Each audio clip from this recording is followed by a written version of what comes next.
Boa noite, irmãos. Espero que todos estejam bem, que todos estejam em paz. Quero saudar os irmãos que nos acompanham pela internet.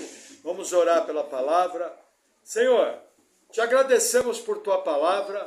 Oramos em nome de Jesus, pedindo que o Senhor venha com o teu poder, que o Senhor venha com a tua graça, que o Senhor venha edificando a tua igreja. Me dá sabedoria, Senhor, para transmitir a palavra de maneira bíblica. No nome de Jesus, amém. Amém, irmãos. Chegamos ao capítulo 13 do Evangelho de Lucas. Começamos a expor ele semana passada. E hoje nós vamos continuar. Veja, Jesus está rumo a Jerusalém. O destino final de Jesus aqui é a obra da cruz do Calvário. E durante todo esse percurso, Jesus vai estar dando ensinamentos sobre o reino, sobre a vida eterna. E no capítulo 13 agora, Jesus vai falar sobre a chegada do reino dos céus. O que eu tenho que entender? É importante você compreender o pano de fundo. Os judeus acreditavam que por eles terem nascido judeus, automaticamente eles seriam salvos. E o que Jesus vai colocar aqui é uma forma muito diferente daquilo que eles entendiam. Por quê? Porque não existe salvação por herança. Como que nós vemos isso hoje em dia? Tem muitas pessoas que acham que porque frequentam uma igreja evangélica, porque carregam uma Bíblia, porque cantam hinos ao Senhor, elas são salvas. E você não é salvo por isso. Você é salvo pela sua fé em Cristo Jesus. Pela obra redentora de Jesus, pelo novo nascimento. E por causa disso, é que você frequenta uma igreja, que você canta hinos, que você lê uma Bíblia. As pessoas, muitas vezes, elas confundem, elas acham que elas têm que fazer coisas para ser salva. E é exatamente o oposto, porque eu sou salvo. Eu vou agir conforme a minha nova natureza. E a minha nova natureza vai me levar para as coisas do Espírito. Por isso que quando eu começo a ter preguiça espiritual, quando eu começo a ficar indisposto para as coisas de Deus, é um sinal de alerta. É um sinal de atenção. Por quê? Porque alguém que está se enchendo do Espírito Santo, que está buscando a plenitude do Espírito. Qual é a marca de alguém cheio do Espírito Santo? É alguém que tem a vida controlada pelo Espírito de Deus. Se eu tenho a vida controlada pelo Espírito de Deus, ele vai me levar para as coisas do Senhor. Agora, se a minha natureza carnal, a minha natureza pecaminosa é quem controla, ela vai me levar para os apetites da minha carne.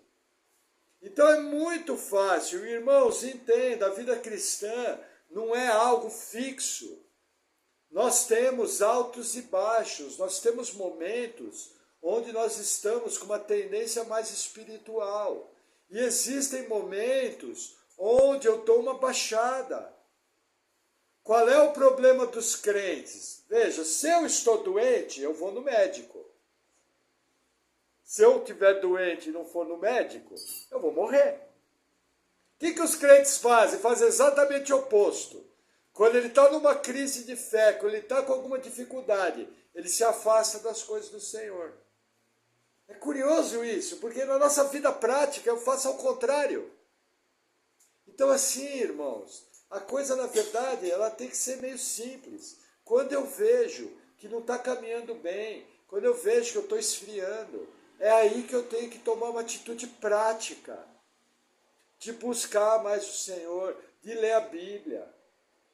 Pastor, só na igreja? Não! Na sua vida comum. Acordou de manhã, ora agradecendo, coloca louvores para ouvir, coloca a palavra de bons pregadores. Ah, eu tenho alguma dificuldade, entra no canal da igreja, tem mais de 700 palavras para você ouvir. E vai ouvir o seu pastor falando das coisas do Senhor. mas gera um ambiente na sua vida. Entende, irmãos? De maneira instantânea, o Senhor te salvou. Você era inimigo de Deus, você foi regenerado, você nasceu de novo, da água e do Espírito. Em você surgiu uma nova natureza. Isso era parte do Senhor. Agora que você foi salvo, entra a contrapartida. E o que é que a Bíblia nos orienta? Que cabe a nós gerarmos um ambiente em nossa vida do fluir do Espírito da graça. Um ambiente de busca das verdades do Senhor, um ambiente de busca de santidade. Irmão, se você quer ser espiritual, você precisa andar como tal. Se você quer ser íntimo do coração de Deus, primeiro, você precisa conhecer a Escritura. Segundo, você tem que andar em temor. Terceiro, você tem que fazer as coisas que são guiadas pelo Espírito Santo. As pessoas, principalmente no Brasil, acham que elas vão ser espirituais, como se o anjo viesse com a varinha mágica e batesse na sua cabeça. Plim, plim! Ficou espiritual. Não é assim. Alguém espiritual vai ter disciplinas espirituais, vai buscar orar, vai buscar estudar a palavra, vai buscar jejuar. E aí, em consequência disso, o Espírito Santo fala, opa, agora eu vou. E aí você percebe alguém totalmente guiado, totalmente conduzido pelo Espírito Santo do Senhor. É alguém que vai errar menos, vai viver mais feliz, vai encontrar o sentido da vida, vai despertar para o seu ministério, porque você não foi chamado apenas para servir o seu próprio umbigo. Você, em primeiro plano, tem que servir o seu cônjuge. Você, em primeiro plano, tem que servir a sua família. Depois disso, você tem que servir a igreja local. Você tem que ser o embaixador de Cristo. Alguém que ora, alguém que faz diferença no trabalho, alguém que faz diferença na vizinhança, alguém que faz diferença na sua família. Agora, normalmente, a nossa visão é assim, eu. Meu problema, meu problema, meu problema. Ei, pera lá. A vida não é só o que está à sua volta. A vida cristã é muito mais do que isso. Como que fica a sua família? Como que fica os seus vizinhos? Como que fica a igreja local? Nós fomos eleitos e fomos chamados para as boas obras. E essas boas obras têm que acompanhar os que creem. É marca de alguém salvo. É marca de alguém regenerado. Amém? Amém. Então vamos à nossa palavra. Lucas, capítulo 13, versículo 18. E dizia, a que é semelhante o reino de Deus, e a que o compararei? É semelhante ao grão de mostarda que um homem, tomando, lançou na sua horta, e cresceu, e fez-se grande árvore, e em seus ramos se aninharam as aves do céu. E disse outra vez, a que compararei o reino de Deus? É semelhante ao fermento que uma mulher, tomando, escondeu em 3 medidas de farinha, até que levedou. Veja que interessante. Isso aqui vai surpreender os judeus. Porque Jesus fala que o reino dos céus ia começar devagar, ia começar pequeno.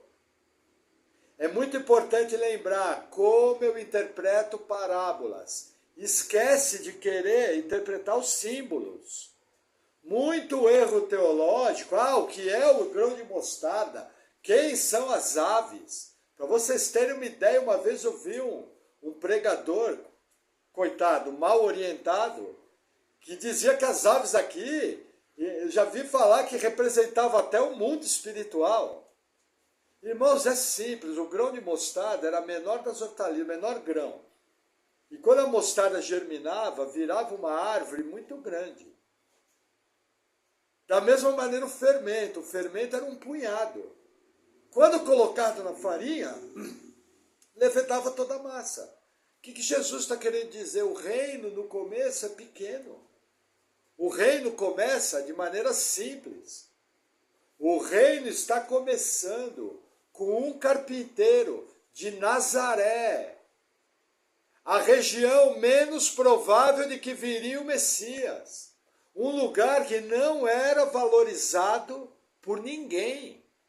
Jesus não fazia parte do sinédrio, dos fariseus, dos saduceus. Na verdade, Jesus, se você olhasse do ponto de vista humano, ele era um pregador simples, sem posse, sem expressão, não era ninguém de grife. As pessoas quando olhavam, eles olhavam e falavam, como é que ele sabe tanta coisa, se ele nem estudou conosco? Percebe a origem do reino? Só que aí esse reino começa a ser pregado. E as pessoas começam a crer.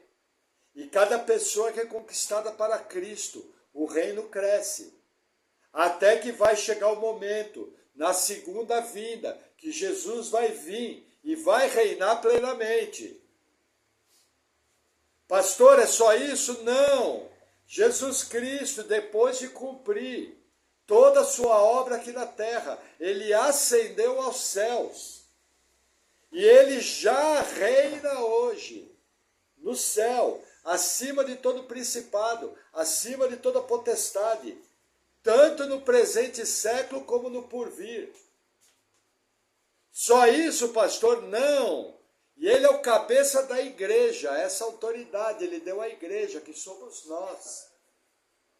Por isso, cada vez que o embaixador de Cristo, como nós, ora, você está usando a autoridade do cabeça, Jesus Cristo, que já reina lá nos céus. O que vai mudar é que o reino vai vir pleno, a eternidade vai ser aberta. O reino depois vai ser entregue ao Pai. Novos céus e nova terra vão chegar. A terra vai ser toda restaurada. Não haverá mais pecado. E eu tenho que lembrar também que Jesus Cristo, ele também reina em nossos corações. E isso tem que ser uma verdade. Amém? Amém. Vamos avançar mais um pouquinho, versículo 22. E percorria as cidades e aldeias, ensinando e caminhando para Jerusalém. E disse-lhe um, Senhor, são poucos os que se salvam? E ele respondeu, esforçai-vos para entrar pela porta estreita, porque eu vos digo que muitos procurarão entrar e não poderão. Quando o pai de família se levantar e cerrar a porta, e começardes de fora a bater a porta, dizendo, Senhor, Senhor, abre-nos. E respondendo ele vos disser, não sei de onde vós sois. Olha que interessante, irmãos. Jesus explicou, o reino vai começar pequeno. Aí um judeu que está acompanhando a pregação, provavelmente se questionou, peraí, mas nós achamos que todos nós somos salvos. E aí ele chega a uma conclusão óbvia, fala, Senhor, são poucos os que vão ser salvos. Conclusão óbvia, até aquela palavra, todo mundo que ouvia os fariseus ensinando, aprendia o seguinte, como judeus, nós somos um povo eleito, nós somos um povo salvo. Esse erro é cometido até hoje. Tem muita gente na igreja evangélica que acha que os judeus vão ser salvos apenas por serem judeus. Irmãos, nós entendemos que Deus tem um concerto com Israel, Deus tem eleitos que vão ser alcançados em Israel, nós entendemos que nós sempre vamos orar pela paz em Israel, mas o judeu só tem um caminho de se tornar povo de Deus, é crer em Jesus Cristo. Agora, naquela época, eles achavam que todo mundo ia ser salvo. nasci como descendente de Abraão, sou salvo. E aí vem Jesus falando, olha, o reino dos céus começa pequeno, como um grão de mostarda, como um punhado de fermento. E aí ele se pergunta, peraí, eu achava que até hoje todo mundo ia ser salvo, então são poucos os que se salvam? E aí Jesus vem com uma frase que talvez é uma das frases mais mal interpretadas da Escritura.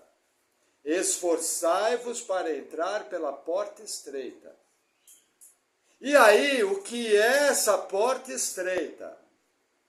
Aí você vai ouvir que a porta estreita é fazer isso, que a porta estreita é fazer aquilo, que a porta estreita é obedecer, que a porta estreita é, por exemplo, usar uma saia, que a porta estreita é ir para a igreja, que a porta estreita é usar um terno, que a porta estreita... E aí, olha, irmãos, as mais variadas coisas.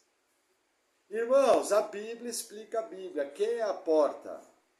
Jesus explica. Ele é a porta. O que ele está falando aqui? Ele está falando óbvio. Quando ele fala esforçai-vos, ele está falando, creiam em mim. Eu sou o Cristo.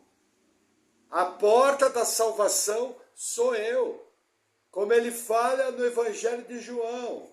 Quem não comer da minha carne, quem não beber do meu sangue, não pode ser salvo. A porta estreita é Cristo. E quando as coisas se consumarem, muitos, inclusive dos judeus, vão querer entrar por religião própria. E não vão entrar. Porque não tem como entrar por religião. Seja ela religião evangélica, seja ela religião judaica, seja ela qualquer tipo de religião, não tem como. Só existe uma maneira, pela fé no Filho de Deus, se arrependendo dos seus pecados, confiando nele, sinceramente entregando sua vida e andando em novidade de vida, buscando os frutos que são decorrentes dessa fé. Então, tem que sempre lembrar disso, não existe outro caminho. Você quer testar a teologia de alguém? Você pergunta, você é salvo pelo quê? Normalmente o evangelho vai responder, pela fé. Aí você pergunta, só isso? Irmão, se vier algo, depois do só, a pessoa fala, bom, tem que fazer isso. Acabou de virar católico romano. Você virou católico, apostólico, evangélico, brasileiro. Irmão, se tem uma obra para você ser salvo, você é católico. Porque não existe uma obra que você vai fazer que vai te dar salvação. É somente pela fé.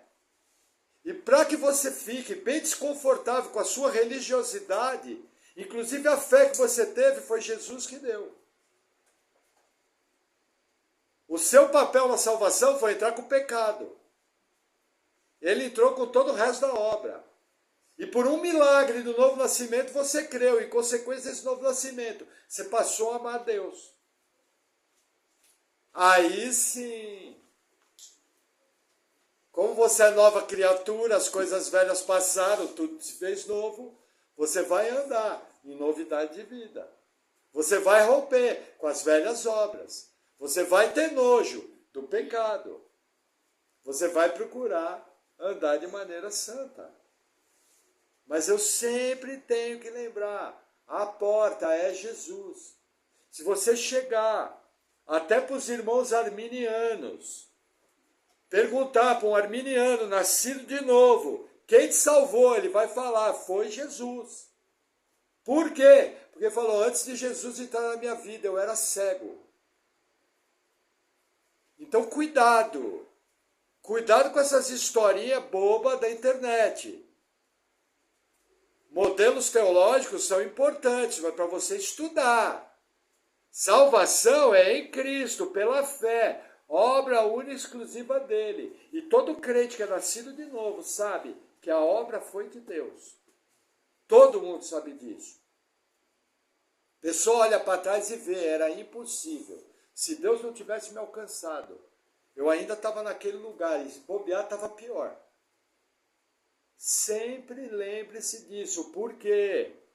Porque quando a crise chegar, quando o dia mal chegar, você vai precisar estar firmado nessa fé. Porque não pensa que o dia mal é brincadeira. Não pensa que problema só acontece uma vez. E quando o problema chega, a coisa pega preço. E se você não estiver firme na rocha, se você não entrou de verdade pela porta estreita, você não vai se sustentar. A crise vai te derrubar. Então, cuidado. Confie no braço forte do Senhor, apenas dele. Jamais bote confiança nesse seu bracinho fraco aí. Persevere, creia, faça a sua parte, faça tudo que a Bíblia manda fazer, mas confiante em Cristo. Porque somente através do poder dele que você vai conseguir caminhar. Amém? Vamos seguir. Versículo 26. Então, começareis a dizer: temos comido e bebido na tua presença, e tu tens ensinado nas nossas ruas. E ele vos responderá: digo-vos que não vos conheço, nem sei de onde vós sois. Apartai-vos de mim, vós todos, os que praticais a iniquidade. Irmãos, veja que interessante. Dizer que acredita não salva. Dizer que acha que a Bíblia é a palavra de Deus não salva. Da mesma forma como eles pensavam aqui, dizer que é judeu também não salva. Não, pastor, eu sou evangélico. Eu nasci num lar cristão. Irmãos, Deus não tem neto. Deus só tem filho. É necessário nascer de novo. Agora, olha que interessante, o que Jesus está ensinando aqui. Primeiro ele fala, na passagem anterior, que ele não sabe quem são aquelas pessoas. O Evangelho nos diz que Jesus conhece todas as suas ovelhas. Se ele não sabe quem são aquelas pessoas, é porque elas não são ovelhas. Só isso não, aí Jesus aprofunda mais. Jesus nos dá aqui o que eu gosto de chamar de teste de salvação. Irmãos, eu creio, e creio que a Bíblia ensina segurança de salvação. Uma vez nascido de novo, você é salvo. Por quê? Porque você nasceu de Deus, a obra é de Cristo. Amém? Amém. Ponto, não, vírgula. Mas a Bíblia nos orienta a você conferir a sua fé. Irmãos, iniquidade é ofensa a Deus.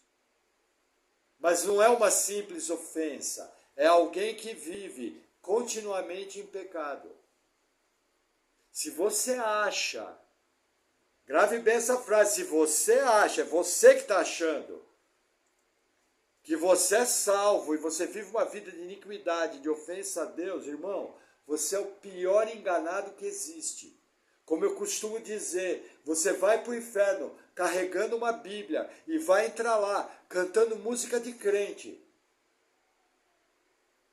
Porque não é salvo quem vive em prática aberta do pecado. Está enganando a si mesmo. Está achando que é uma coisa e é outra.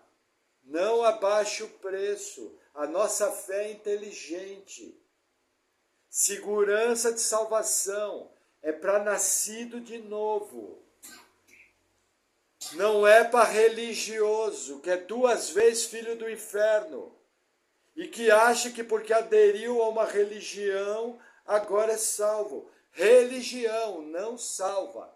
A única coisa que salva é a fé na porta estreita, que é Jesus Cristo. Só isso. De tempo em tempo, irmão, quando acontecer o pecado na sua vida, seja radical. Porque o pecado destrói. O pecado pode até abreviar sua vida. Você pode partir mais cedo daqui para a glória. Jesus recolhe o nosso texto de 1 Coríntios 11, ensina isso. Tem gente que está doente, tem gente que partiu mais cedo, porque partiu para uma vida de pecado aberto. É lógico que eu não estou ensinando que toda doença é fruto do pecado. Misericórdia, irmão. Mas, quando surgem situações, minha orientação pastoral é o seguinte: fecha para balanço. Senhor, esse problema é uma disciplina tua? Eu estou entrando por um caminho que não agrada o Senhor?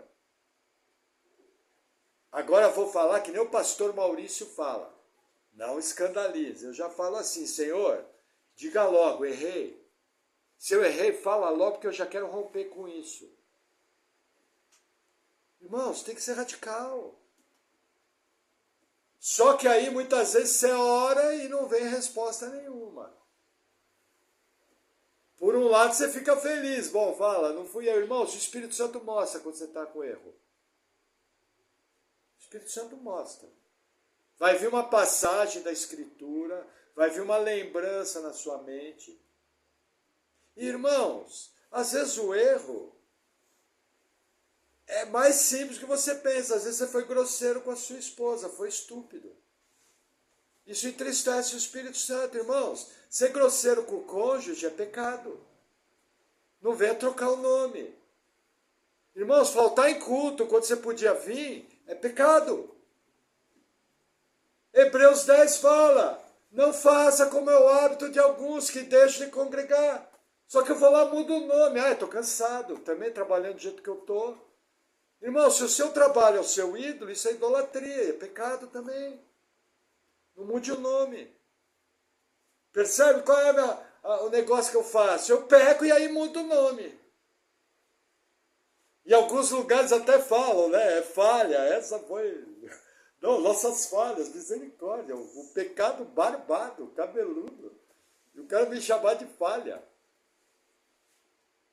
Então assim, irmãos, cuidado. Já pensou Jesus olhar nos seus olhos e falar: eu não te conheço? Porque você pratica iniquidade, você é iníquo.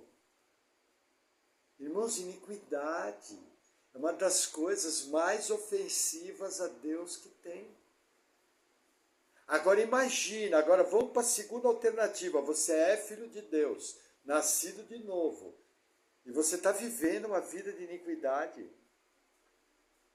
Se você fosse Deus, o que você faria com esse filho amado? Para o bom entendedor, meia palavra basta. Amém?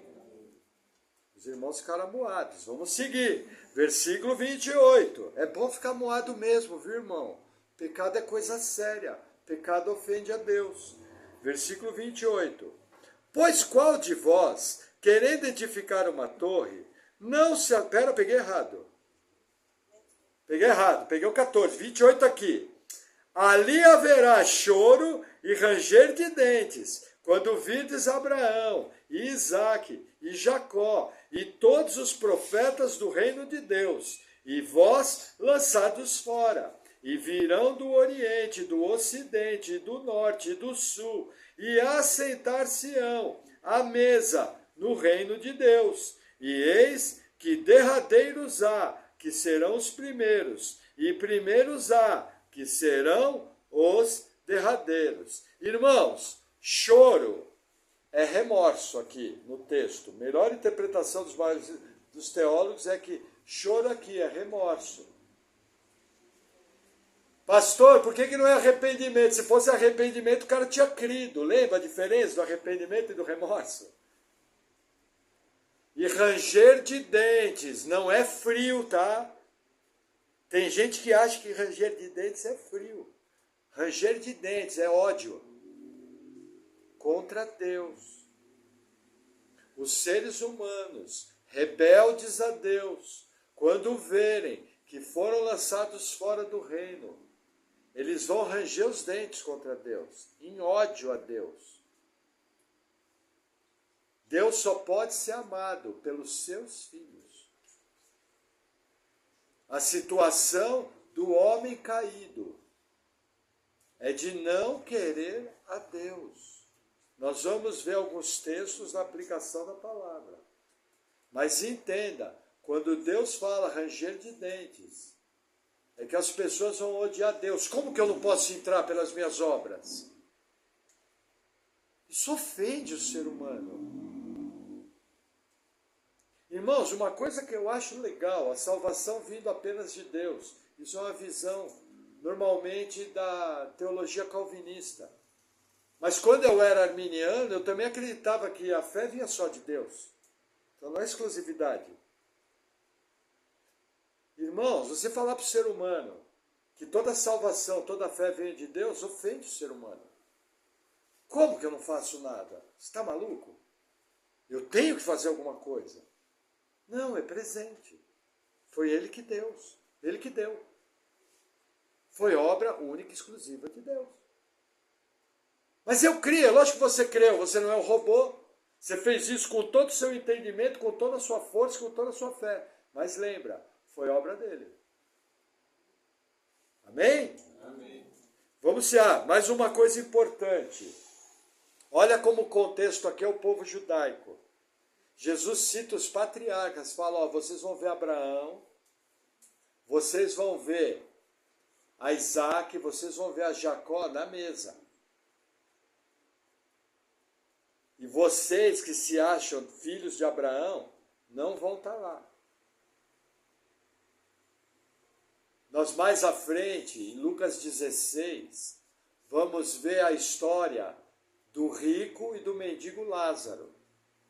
E o rico, quando olhava para Lázaro no paraíso, chamado seio de Abraão, ele via Lázaro em deleite, mostrando que as pessoas vão estar conscientes e vão saber plenamente tudo o que está acontecendo, tanto os salvos como os condenados. Pleno, nítido. Vão ser abertos os livros, o livro das obras dos homens. Está tudo lá registrado. E vai ser aberto o livro, o da vida. E aquele que não foi achado escrito no livro da vida é lançado no lago de fogo. Está tudo lá. Amém? Vamos avançar mais um pouquinho. Versículo 31. Naquele mesmo dia, chegaram os fariseus dizendo-lhe, sai e retira-te daqui, porque Herodes quer matar-te. E respondeu-lhes, ide e dizei àquela raposa, eis que eu expulso demônios e efetuo curas, hoje e amanhã, e no terceiro dia sou consumado. Veja que interessante, irmãos. Jesus estava pregando na região da Galiléia, ali divisa com a Judéia. E aí os fariseus foram até ele e falaram, olha, quiseram assustar Jesus. Herodes está querendo prender, irmãos. Herodes tinha ouvido falar de Jesus, mas a única vez na vida que Herodes vai ver Jesus é no dia do julgamento. Na manhã, cedo, da crucificação de Jesus, é que Herodes vai ver Jesus. Ele não vai ter mais contato nenhum. O que os fariseus estão querendo fazer? Estão querendo dar um passa-moleque. Estão querendo dar um show em Jesus. Estão querendo assustar Jesus. Ó, sai, porque Herodes está querendo prender. O que os fariseus estão querendo falar? Vendo aquelas multidões, estão falando de Jesus? Não venha pregar no nosso meio, tentar assustar. Irmãos, isso é mais comum do que você pensa. Até na nossa vida cristã hoje. Muitas vezes podem tentar nos assustar, até por inspiração demoníaca. Isso é normal. Mas se tentarem te assustar, aprenda com o exemplo de Jesus. O que Jesus fala? Jesus chama Herodes de raposa. Isso daqui é uma figura da época. O que acontece? Havia vários predadores do rebanho naquela região da Galiléia, na região da Judéia. Os piores predadores são citados por Davi. Quem é? O leão e o urso. Só que eles não eram comuns. Qual era o predador mais comum? A raposa. O que a raposa fazia? Ela se aproximava do rebanho e tentava pegar o filhote. Só que ela era comum, mas era mais fácil de ser afugentada. Sabe o que Jesus está falando aqui? Eu não tenho medo de Herodes. Eu faço com ele o que vocês fazem com a raposa. Faço show e ele sai. É isso que Jesus está fazendo aqui. Ele está usando um ditado da época para dizer, olha, não estou preocupado com Herodes. Por quê? Porque Jesus sabia que tinha que cumprir seu ministério, que ia fazer tudo aquilo que ele tinha que fazer. Agora, olha que interessante. Ele faz isso sem pecar. Ele não xinga, ele não deprecia. Ele só está falando, olha, Herodes é como uma raposa, que assim que tenta fazer algo, não consegue, é afugentado. Porque não tem poder, o verdadeiro poder vem do meu Pai do céu. E aí Jesus completa com um dito da época. O que ele fala? Olha, eu vou fazer toda a minha obra. Eu vou fazer tudo que eu tenho que fazer. Até que no terceiro dia eu vou ressuscitar. Aí Jesus começa a falar da sua obra. Na prática, aqui Jesus está ensinando, não existe governante na terra que vai deter a minha obra. Da mesma maneira que a Bíblia nos orienta, que as portas do inferno não podem prevalecer contra a igreja e a pregação do Evangelho. Não pode. A obra vai ser feita e todos os eleitos vão ser alcançados, para a honra e glória do Senhor. Amém? Vamos seguir. Versículo 31. Naquele mesmo... Não, peraí, versículo 33. Não. Isso, 33. Importa, porém, caminhar hoje e amanhã e no dia seguinte, para que não suceda que morra um profeta fora de Jerusalém. Jerusalém, Jerusalém, que mata os profetas e apedrejas os que te são enviados. Quantas vezes quis eu ajuntar os teus filhos, como a galinha os seus pintos debaixo das asas, e não quiseste. Eis que a vossa casa vos é deixada deserta, e em verdade vos digo, que não me vereis até que venha o tempo em que digais, bendito aquele que vem em nome do Senhor. Irmãos, Jesus aqui, deixa eu tomar um gole de água. Jesus começa a falar da rebeldia dos judeus. Irmãos, nós entendemos que quando Deus vai salvar alguém, Ele o faz pela graça. E essa graça é irresistível. Nós entendemos que Apocalipse 17:8 ensina que o nome dos eleitos foi escrito no livro da vida antes da fundação do mundo. Se a pessoa é um eleito, Deus vai buscar. Então nós entendemos que essa graça, essa salvação é irresistível. Só que aí você dá de frente com um texto como esse. Jerusalém, Jerusalém, quantas vezes eu quis te ajuntar, e vocês não quiseram. Não parece um pensamento contrário ao outro? Eu não estou dizendo para você que a graça salvadora é irresistível. Mas eu não acabei de ler que Jerusalém, Jerusalém sempre resistiu ao Senhor? Num ponto tal que Jesus sempre quis alcançar. E eles não quiseram. Irmãos, isso é resistir ou não é? Quem está errado? O pastor ou eu li errado? Não, irmãos. Quem está errado somos nós, na nossa interpretação. O ser humano é rebelde a Deus. Estevão, em Atos 7, num dos maiores discursos do Novo Testamento, ele chega de frente para o Sinédrio e fala, ó, vós sempre resistis a Deus. Irmãos, a condição natural do ser humano é resistir a Deus. A nossa rebeldia é tal e é tão forte que Deus tem que operar o milagre do novo nascimento, através de uma graça irresistível, através do poder do Espírito Santo, para que eu seja salvo. Se Deus não operar na nossa vida, se Ele permitir e me entregar a mim mesmo, meu destino é o inferno, porque eu vou sempre fugir de Deus. Não pense que antes de você ser alcançado pela graça, havia algo que você buscava a Deus. Aí você fala, ô pastor, pera lá. Mas chegou um dia, eu estava lá na minha casa e assisti o jogo do Corinthians e me deu uma vontade de ir para a igreja. E ó, pastor, eu deixei de ver o jogo do Corinthians e fui para a igreja. É lógico. Era a graça de Deus operando na sua vida.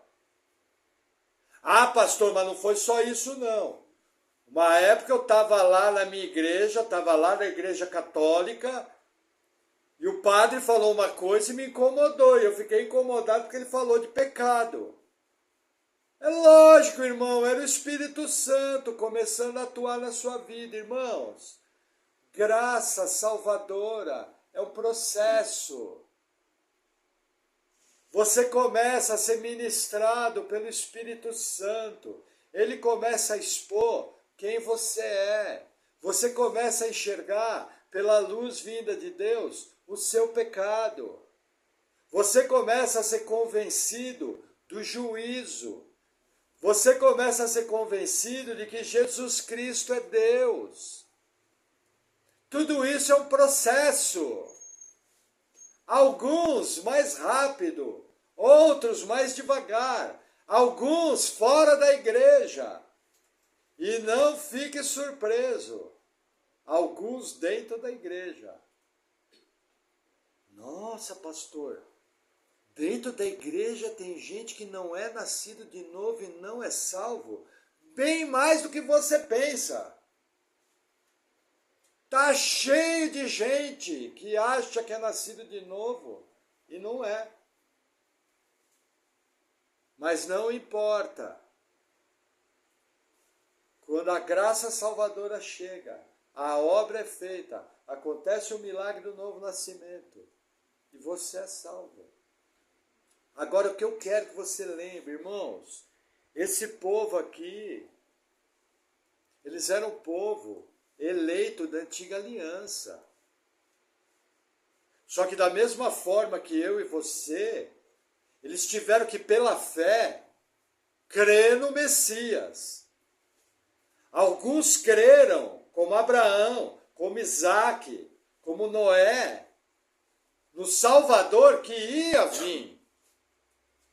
Outros creram em Jesus encarnado na terra. E outros, como nós, creram depois que Jesus partiu. Mas todos nós, pela fé, e todos nós foi um milagre, todos nós uma obra salvadora do Espírito Santo. Percebe? Porque se Deus tivesse nos entregado a nós mesmos, nós não seríamos salvos. Da mesma maneira que agora que você é salvo, você é habitado pelo Espírito do Senhor. E é Ele que te capacita a viver uma vida cristã verdadeira. Se você está aqui, sentado nessa cadeira, agradeça. Foi uma escolha sua, obra da sua vontade, responsabilidade sua. Amém? Mas foi graça de Deus. Você só veio porque Ele trouxe. Lembra da ilustração de Augusto Nicodemos? Passou na frente da igreja, estava escrito, vinde a mim, vós que estáis cansados e oprimidos. O cara para, olha, fala, nossa, legal, eu quero. Ele entra. Entrou por quê? Porque ele quis, ele não roubou.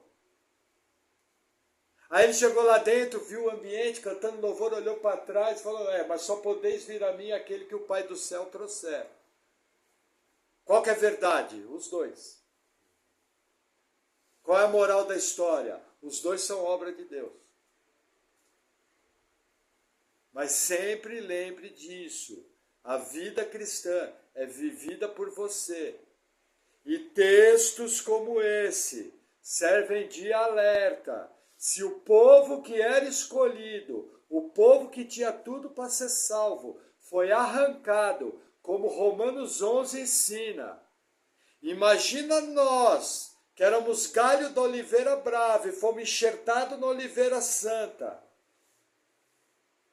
Se começar a ciscar, como fala o pastor, qual que pode ser o teu destino?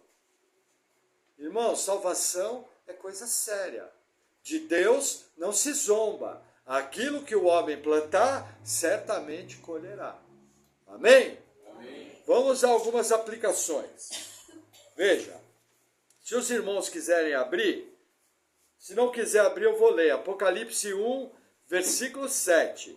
Diz assim: Eis que vem com as nuvens, e todo olho o verá, até os mesmos que o traspassaram, e todas as tribos da terra se lamentarão sobre ele. Sim, amém. Irmãos, na volta de Cristo, todo olho vai ver o retorno.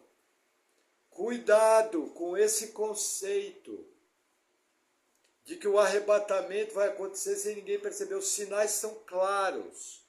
Nós não sabemos o dia e a hora, mas nós temos tido sinais da certeza da volta de Jesus. E o Evangelho de Mateus, capítulo 24, me ensina que assim como o relâmpago reluz do Oriente ao Ocidente, assim será na vida do Filho do Homem.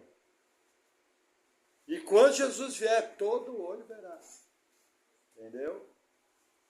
Grave isso.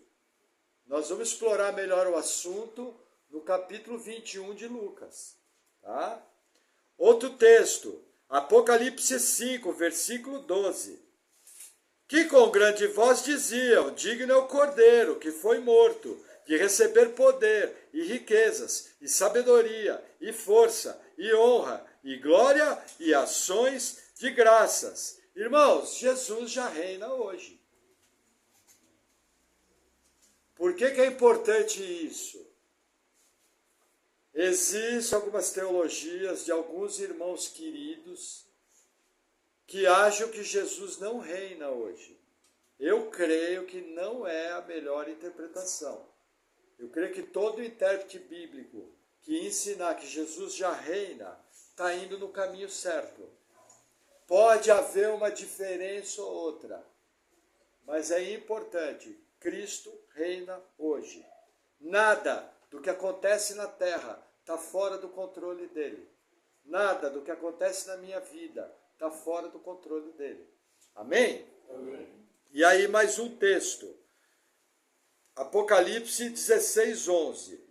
E por causa das suas dores, e por causa das suas chagas, blasfemaram do Deus do céu, e não se arrependeram das suas obras. Irmãos, veja, esse texto fala do julgamento das taças. Jesus está removendo a base de vida na terra.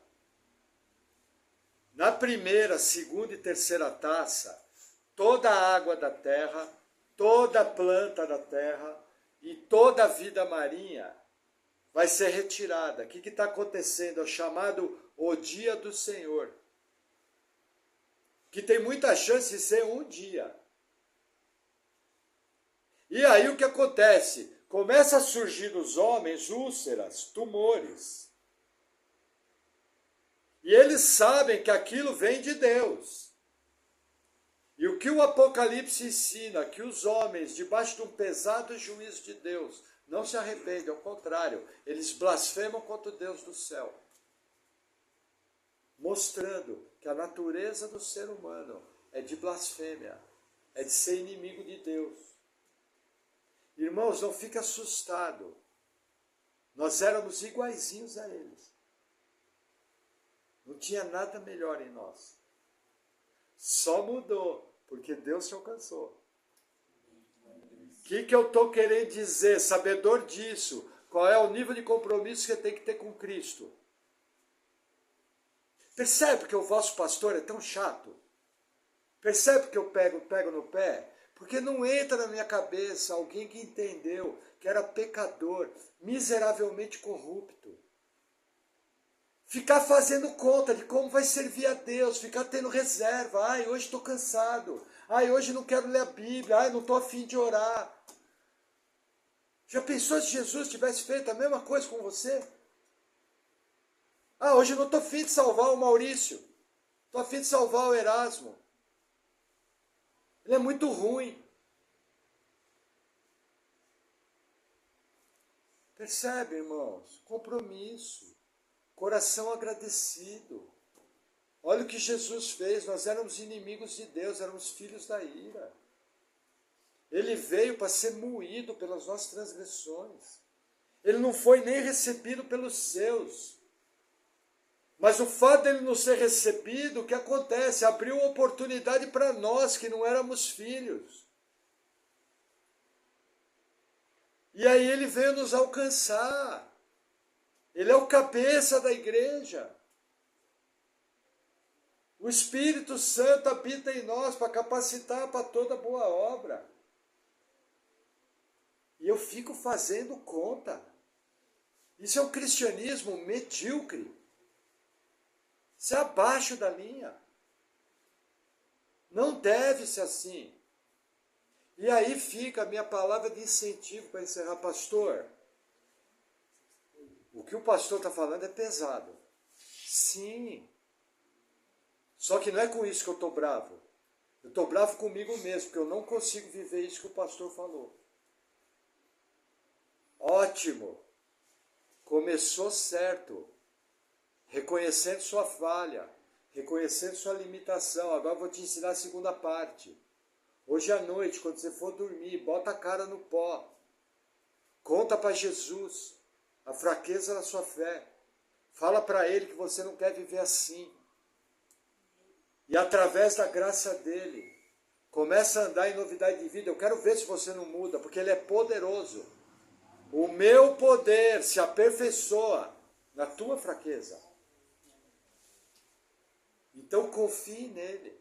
Fale para Ele. Viu que errou? Confesse. Não desanime. Pega o chapéu que caiu no chão. Põe na cabeça. Porque aqui nessa sala todo mundo é imperfeito. Aqui nessa sala todo mundo tem problema. Até vosso pastor tem limitação. Se não é a graça de Deus na minha vida, olha, eu sou pior pecador que vocês todos aí.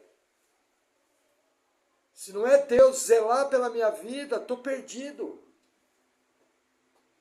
Então é assim, todos nós precisamos da graça de Deus. Todos nós temos que aprender a caminhar com o coração agradecido, dependente do poder de Jesus Cristo, nosso Senhor e Salvador. Amém? Amém. Vamos orar? Gostei do amém, é assim que você fala amém. Glória a Deus. Senhor, obrigado por tua palavra. Obrigado, Senhor, porque o Senhor nos deu o presente da salvação, o Senhor nos deu o presente da vida eterna, e mesmo quando nós éramos inimigos teus, o Senhor decidiu morrer na cruz do Calvário para que tivéssemos a vida eterna. Senhor, perdoa os nossos pecados, perdoa as nossas falhas, perdoa a nossa falta de compromisso, o Senhor sabe dos nossos erros, mas, Pai, o Senhor sabe que nós queremos te agradar, que queremos viver uma vida frutífera, que queremos viver uma vida de alguém cheio do Teu Espírito Santo. Senhor, a minha oração pela minha vida e pela vida da Tua igreja é que o Senhor não nos abandone ao próprio desejo, mas que fortalecidos pela Tua graça, pelo Teu amor e pelo Teu poder, nós possamos andar em novidade de vida, marcados pelas boas obras em Cristo Jesus. Sê conosco, capacita a tua igreja e desde já nós te agradecemos por tudo de bom que o Senhor vai fazer. Em nome de Jesus, Amém. Amém, irmãos. Glória a Deus.